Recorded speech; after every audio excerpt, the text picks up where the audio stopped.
2 minute time है, तो इंशाअल्लाह मैं कोशिश करूँगा कि 2 मिनटों में सीधी साधी एक बात आप तक पहुँचा सकूँ। ग्रामी कदर बात यह है कि हुक्मरान हमारे जिनको इक़्तिदार नसीब हुआ वो इस दुनिया में आगे गफलत का शिकार हो गए, अल्लाह रसूल के अहकामात को बुला बैठे। अगर वो अपने अल्लाह रसूल से डरने होते, खुदा का खौफ होता, तो आज हमें ये अपने हकूक़ के लिए जाके घर घर लोगों से भीख न मांगना पड़ता।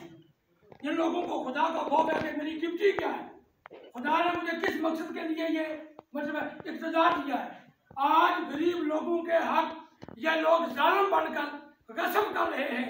खुदा का शुक्र अदा करो कि इस रियासत के नौजवान को यूरोप ने एक कमेटी बनाई, जिस कमेटी का नाम ज्वाइंट एक्शन कमेटी है।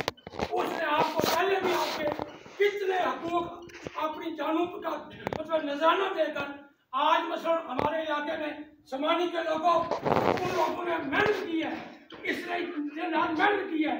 आटे की गुत्थी मैं सस्ती ले रहा हूँ, मुझे फायदा पहुँच रहा है, मेरा हक बनता है कि आइंदा भी अपने हकूक को हासिल करने के लिए इस कमेटी के तरफ से बाजू बन जाए और इनकी आवाज़ से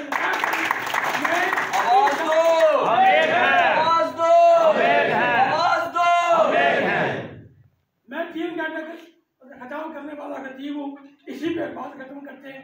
मैं इंशाअल्लाह आपको उम्मीद दिलाता हूँ कि एक्शन कमेटी के साथ जानी माली हर लिहाज से हमारा ताउन है इंशाअल्लाह।